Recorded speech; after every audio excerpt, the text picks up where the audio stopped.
رسول خدا تو نہیں ہے پر رسول کی طرف آنا ہی خدا کی طرف آنا ہے. یہ ہے عقیدہ رسالت. اس پر حملے ہو رہے ہیں. اس عقیدے کو سمجھنے کی اور مضبوط کرنے کی ضرورت ہے. قرآن کہتا ہے کہ منافق کون ہے؟ اذا فریق منہم معرضون، جب اس طرح بلایا جاتا ہے میرے محبوب کی بارگاہ کی طرف اور اللہ کی طرف، تو پھر ایک طبقہ، ایک گروہ ایسا ہے کہ حضور کی بارگاہ میں جانے سے کترا جاتے ہیں.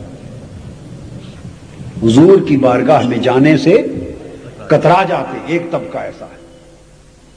اور یہاں قرآن مجید نے کہا یہ منافقوں کی پہچان. یہاں قرآن نے سورہ نساء میں فرمایا وَإِذَا قِيلَ لَهُمْ تَعَالَوْا إِلَى مَا أَنزَلَ اللَّهُ وَإِلَى الرَّسُولِ رَأَيْتَ الْمُنَافِقِينَ يَصُدُّونَ عَنْكَ صُدُودًا. جب انہیں کہا جاتا ہے کہ آ جاؤ اللہ کی طرف اور اللہ کے رسول کی طرف، آ جاؤ اللہ کے نازل کردہ حکم کی طرف اور رسول کی طرف، رَأَيْتَ الْمُنَافِقِينَ يَصُدُّونَ عَنْكَ صُدُودًا. اور میں آپ دیکھیں گے کہ منافقوں کی پہچان یہ ہے کہ وہ خدا کی طرف جانے سے نہیں گھبراتے، وہ رسول کے در کی طرف جانے سے کتراتے ہیں. یصدون عنک صدودا، آپ سے گردن پھیرتے.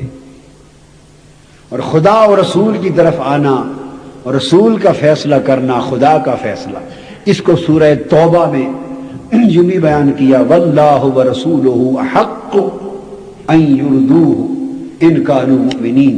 اور اللہ اور اس کا رسول حقدار ہے کہ اسے راضی کیا جائے.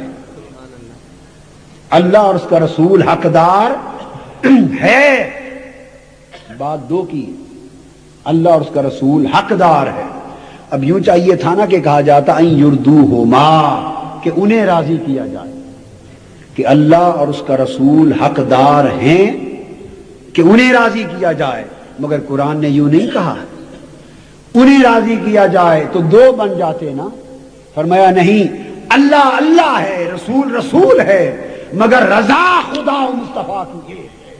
فرمایا اللہ اور اس کا رسول حقدار ہے کہ اسے راضی کیا جائے. مصطفیٰ راضی ہو گئے تو خدا راضی ہو گیا. اور اب قرآن مجید کہتا ہے آیت نمبر 50 میں آپ کی طرف نہیں آتے میرے حبیب، آپ کی طرف نہیں آتے، کتراتے. کیوں؟ قرآن کہتا ہے کہ 3 سبب ہیں. کتنے سبب ہیں؟ 3 سبب ہیں. ان میں سے کوئی ایک ہوتا ہے. ایک تو یہ افی قلوبہم مرض، لوگوں میرے مصطفیٰ کی بارگاہ میں کیوں نہیں آتے؟ جو میرے محبوب کی بارگاہ میں نہیں آتے کیوں؟ افی قلوب مرض، کیا ان کے دلوں میں منافقت کی بیماری؟ اللہ فرما رہا ہے کیا ان کے دلوں میں بیماری؟ تو جو در مصطفیٰ پر نہ آئے تو پہلی تشخیص تو یہ ہے کہ اس کے دل میں منافقت کی بیماری. یہ قرآنی تشخیص. اب دوسرا جملہ، دوسرا لفظ فرمایا امر تابو، دوسرا سبب، تشخیص دوسری ہو رہی. یا بیماری ہے منافقت کی، یا انہیں نبوت و رسالت کی مقام میں شک ہے، ارتیاب ہے.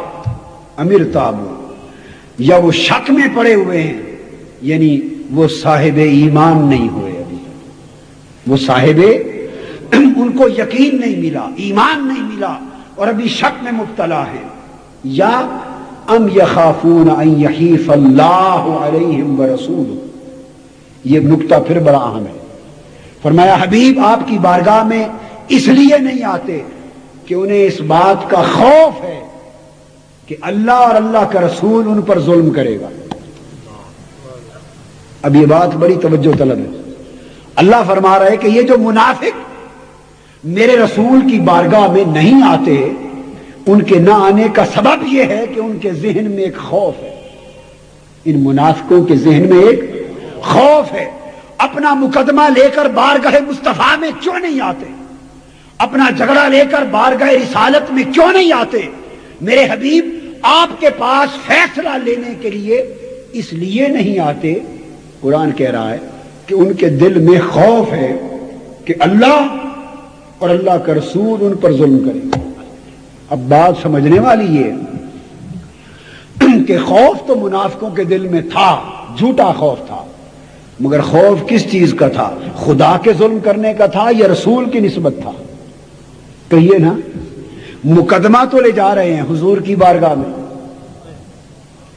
جج تو حضور ہے، عدالت حضور کی ہے، مقدمہ لے کر آقا کی بارگاہ میں جا رہے ہیں، فیصلہ حضور نے کرنا ہے، لیحکم بینہم، فیصلہ حضور نے کرنا ہے، تو اللہ کا ظلم کہاں سے آ گیا؟ کیونکہ وہ یہ کہتے تھے اگر ان کے خلاف فیصلہ ہوتا تو وہ کہتے ہم پر ظلم ہو گیا، اگر ان کے حق میں فیصلہ ہوتا تو منافق کہتے کہ عدل ہوا، اور اگر ان کے خلاف ہوتا تو کیا کہتے؟ ظلم ہوا، ظلم ہو کہتے۔ مگر سوال یہ ہے کہ کس نے ظلم کیا؟ منافق کس پر یہ تہمت لگاتے تھے؟ بولیے نا۔ حضور علیہ السلام پر کی ذات پاک پر تہمت لگاتے کہ رسول نے معاذ اللہ ظلم کیا، فیصلہ جو حضور نے کیا تھا۔ تو بات بڑی سادہ ہے، تو چاہیے تھا کہ قرآن بھی یہی کچھ کہتا کہ میرے محبوب آپ کی بارگاہ میں فیصلہ لینے کے لیے اس لیے نہیں آتے کہ وہ دل میں ڈرتے ہیں کہ رسول ہمارے خلاف فیصلہ کر کے معاذ اللہ ہم پر ظلم کرے گا۔ ظلم کی تہمت لگنی رسول پر تھی، خدا نے اپنے اوپر لگا دی۔ تہمت لگنی ان بے ایمان منافق لوگوں نے تہمت لگانی کس پر تھی؟ لگانی رسول پر تھی۔ خدا نے آگے کس کا نام کر دیا؟ فرمایا اب سنیے آیت، ام یخافون، یا یہ خوف رکھتے ہیں ان یحیف اللہ علیہم، کہ ان پر اللہ ظلم کرے گا، ورسولہ، اور اس کا رسول بھی۔ تو جو تہمت ان بدبختوں نے جھوٹی تہمت رسول پر لگانی تھی ظلم کی، اللہ نے آگے اپنا نام کر دیا کہ اس لیے نہیں آتے کہ انہیں خوف ہے کہ اللہ ظلم کرے گا اور اس کا رسول بھی کرے گا۔ تو سمجھایا یہ جا رہا ہے کہ ظالمو، اگر میرے مصطفیٰ کی بارگاہ پر کوئی تہمت لگاؤ تو خبردار تہمت مصطفیٰ پر نہ ہوگی، تہمت خدا پر ہوگی۔ اگر مصطفیٰ کو مانو تو مصطفیٰ کا ماننا خدا کا ماننا ہے، اور مصطفیٰ سے منہ پھیرنا خدا سے منہ پھیرنا ہے۔ مصطفیٰ کی بارگاہ میں بے ادبی کرنا خدا کی بے ادبی کرنا ہے، یہاں زباں درازی کرنا خدا کی شان میں زباں درازی کرنا ہے، اس بارگاہ پر تہمت لگانا خدا پر تہمت لگانا ہے۔ نعرہ تکبیر، اللہ اکبر، نعرہ رسالت، یہ منافقوں کا حال ہے۔ فرمایا یہ منافق کی پہچان ہے کہ جو رسول کی بارگاہ کو خدا کی بارگاہ نہیں سمجھتا وہ منافق ہے،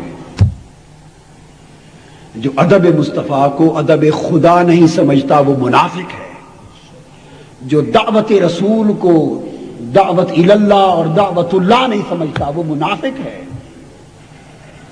اور مومن کون ہے؟ فرمایا انما کان قول المؤمنین، فرمایا مومن وہ ہے جو یہ کہے، قربان جائے، مومن وہ ہے جو یہ کہے اذا دعوا الی اللہ ورسولہ لیحکم بینہم، جب اسے اللہ اور اس کے رسول کی طرف بلایا جائے تاکہ رسول فیصلہ فرمائے، تو مومن کون ہے؟ ان یقولوا سمعنا، جو رسول کی بات سنے اور کہے آقا ہم نے سن لیا۔ مومن وہ ہے ان یقولوا سمعنا، بات سنے اور عرض کرے آقا ہم نے سن لیا، وَأَطَعْنَا، اور آقا ہم نے مان لیا۔ درمیان میں سمجھ لیا، اس کو اڑا دیا، یہ اہم بات ہے۔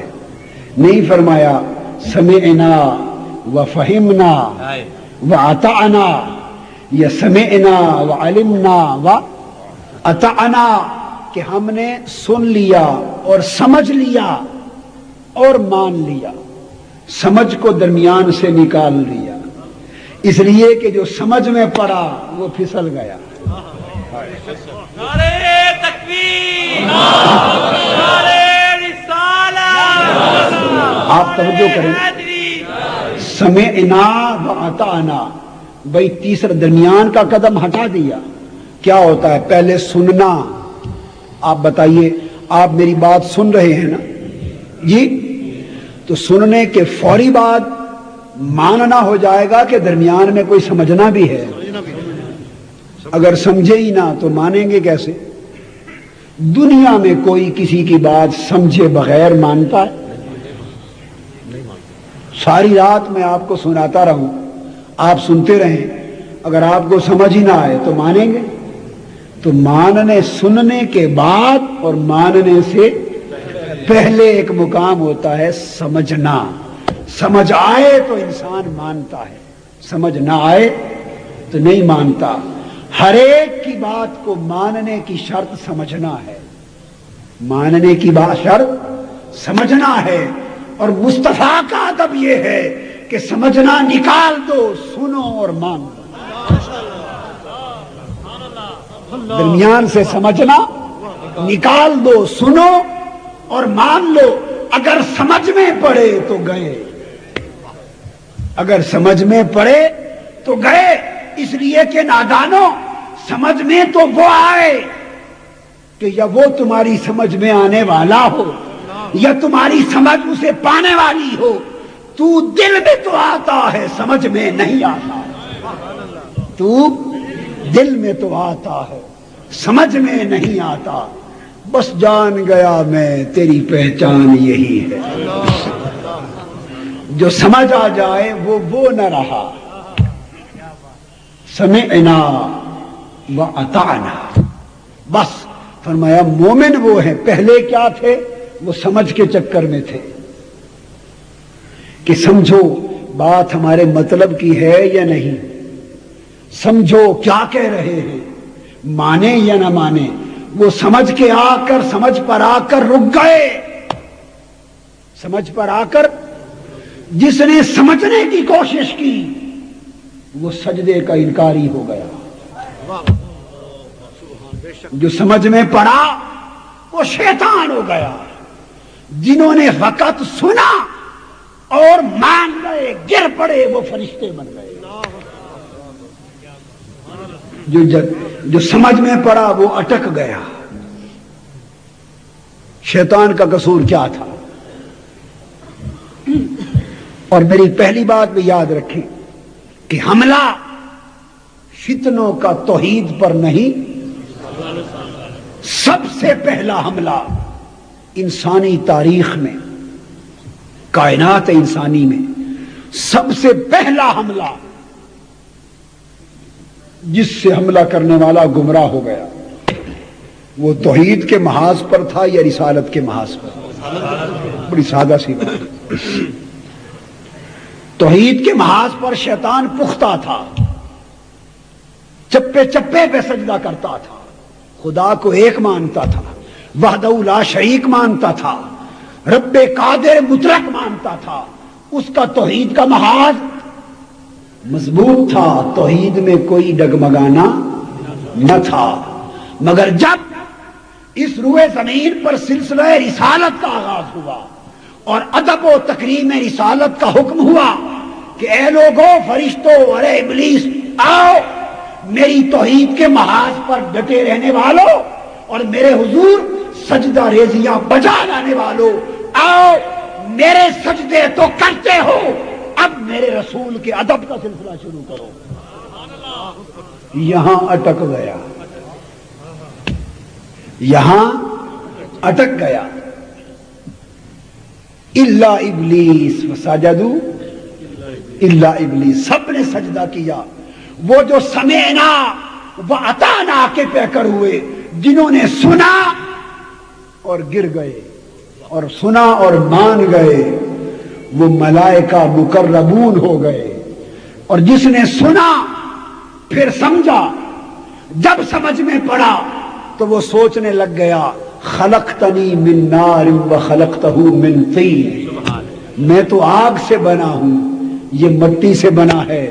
بس سمجھ میں گرا، برباد ہو گیا. پھر اللہ پاک نے سمجھ کے مقابلے میں سمجھ کی دلیل نہیں دی.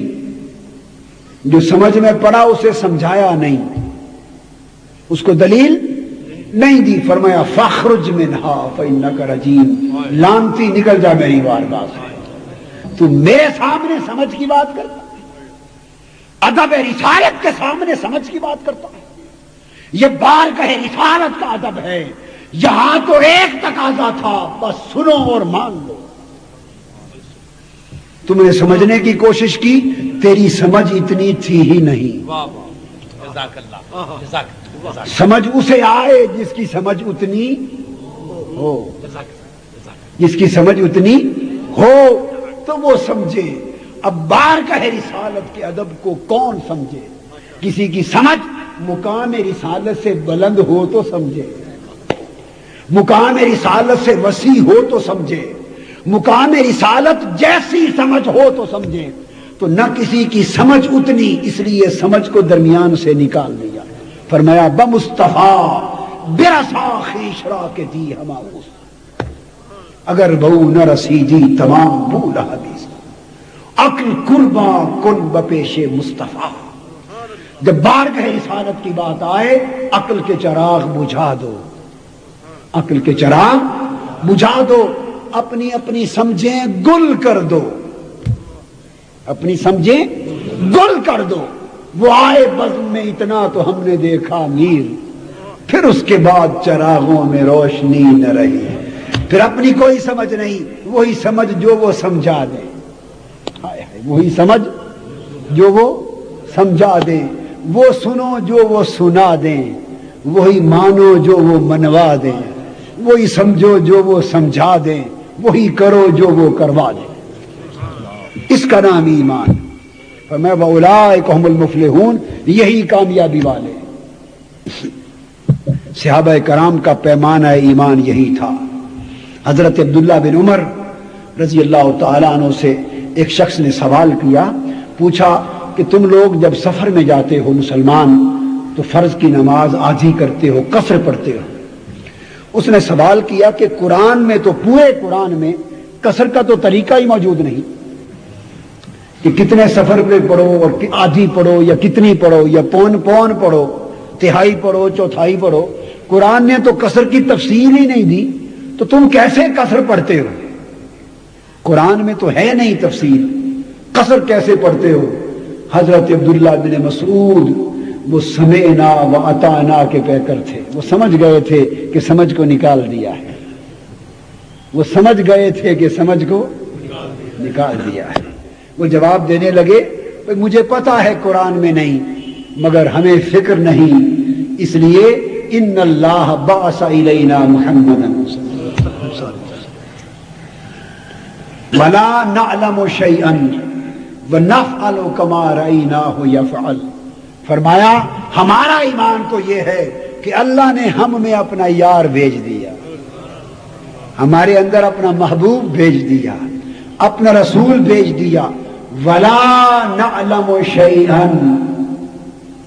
اب اس کا ترجمہ، اردو کے جو ترجمے لکھنے والے ہوتے ہیں نا مترجم، وہ تو یہ کرتے ہیں کہ بس اس کے سوا ہم کچھ نہ جانتے تھے، ہم کچھ نہ جانتے تھے، یعنی امی تھے، کچھ نہ جانتے تھے، کوئی علم نہ رکھتے تھے. اللہ نے ہمیں اپنا رسول ہم نے بھیج دیا. یہ ترجمہ غلط ہے، یہ ترجمہ غلط ہے. وما علمنا کا لفظ نہیں، نعلم مضارع کا صیغہ ہے. وہ فرماتے ہیں اللہ نے ہم میں اپنا رسول بھیج دیا. ولا نعلم شیئا، مانا یہ ہے بس بابا ہم تو اس کے سوا کچھ نہیں جانتے، ہم تو ایک یار کو جانتے. یہ مانا ہے بابا ولا نعلم شیئا، ہم اور کچھ نہیں جانتے، ہم تو ایک سانول کو جانتے ہیں، ہم تو ایک رانجن کو جانتے ہیں، ہم تو ایک ڈھولن کو جانتے ہیں، ہم تو ایک مچھن کو جانتے ہیں، ہم تو ایک محبوب کو جانتے ہیں. ولا نعلم شیئا، اور کچھ نہیں جانتے، مسلحت نہیں جانتے. کیا لکھا ہے کیا نہیں لکھا ہم ان چکروں میں نہیں پڑتے. ہمیں تو اتنا پتا ہے کہ وہ یار اس کا آ گیا. پھر کیا کرتے ہو؟ نفعل کما رأیناہ یفعل، ہم تو اسے دیکھتے رہتے ہیں، جیسے وہ کرتا ہے ویسے کرتے جاتے ہیں۔ یہ ہمارا دین ہے، ہم تو اسے دیکھتے ہیں، جیسے وہ کرتے جاتے ہیں ہم بھی ویسے، جیسے وہ کرتے جاتے ہیں ہم بھی اسی طرح کرتے جاتے ہیں۔ بس یہی ہمارا دین ہے۔ میرا دین بھی تو تے ایمان بھی تو، میرا دین بھی تو تے، آگے کیسے ہے؟ ایمان بھی تو، میرا مصحف تے قرآن بھی تو، مصحف تے قرآن بھی تو، میرا قبلہ کعبہ جان بھی تو، مسجد مندر مسجد ممبر محراب، بس نہیں کیا کیا کہہ رہے ہیں۔ بات ختم یہ ہوئی کہ میرے محبوب میرا سب کچھ تو، ولا نعلم شیئا، ہم تو بس ایک کو جان لیا اور نہ کسی کو جانتے ہیں، نہ جاننے کی ضرورت ہے۔ یہی دین ہے، یہی ایمان ہے۔ آج دین اور ایمان کی حفاظت کا یہ رخ چاہیے، محنت اس رخ پہ ہونی چاہیے۔ لوگوں اس نسبت کو مضبوط کر لو، اس معرفت میں پختہ ہو جاؤ، اس تعلق میں پختہ ہو جاؤ، عشق اور محبت کے رشتے کے ساتھ اس بارگاہ سے بندھ جاؤ، اور ادب اور تکریم کی نسبت کے ساتھ ان کے قدموں سے جڑ جاؤ۔ یہی دین ہے، یہی ایمان ہے۔ اور زندگی کے اپنے طور طریقے چھوڑ دو، وہی طور طریقے اپنا لو جو حضور نے دیے ہیں۔ حضور کی روش کو اپنا لینا دین ہے، حضور کے طرز عمل کو اپنا لینا دین ہے، حضور کے انداز نشست و برخاست کو اپنا لینا دین ہے۔ حضور کی زندگی، آقا کی سنت، آقا کی سیرت، آقا کی طرز حیات، آقا کا اٹھنا بیٹھنا چلنا پھرنا، آپ کے پورے نقوش حیات میں ڈل جانا، اپنی شناخت کو حضور کی شناخت میں مٹا دینا، یہی دین ہے۔ اور خود کو حضور میں گم کر دینا، یہی ایمان ہے۔ اگر یہ نسبت نصیب ہو جائے تو ہمارے ایمان کی دولت کو کوئی لوٹ نہیں سکتا، اور ہمارے دین کی متاع کو کوئی نقصان نہیں۔ اللہ تبارک و تعالی ہمارے حال پہ لطف و کرم فرمائے، ہمارے ایمان کی ہمیں صحیح معرفت دے، ہمیں استحکام دے ایمان اور دین میں، اور حضور علیہ السلام کی محبت و ادب اور آپ کی نسبت و ربط میں ہمیں پختہ کر دے۔ وما علینا الا البلاغ۔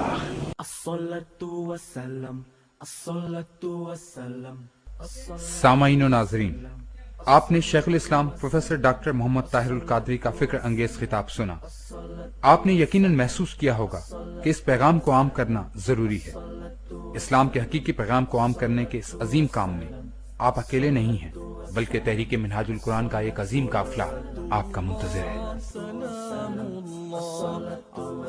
آئیے آپ بھی فکر آخرت، اصلاح باطن اور رضائے الہی کے حصول، ایمان و عقیدہ کا تحفظ اور عشق رسالت صلی اللہ علیہ وآلہ وسلم کے فروغ، عصر حاضر میں اسلام کی تعبیر نو، احیاء اسلام اور اقامت دین کے پیغام کو عام کرنے کے لیے تحریک منہاج القرآن کی رفاقت حاصل کریں۔ رفاقت حاصل کرنے کے لیے تحریک کے علاقائی دفتر یا مرکز 365 ماڈل ٹاؤن لاہور سے رابطہ کریں۔ کانٹیکٹ 111140 140 یا وزٹ کریں minhaj.org۔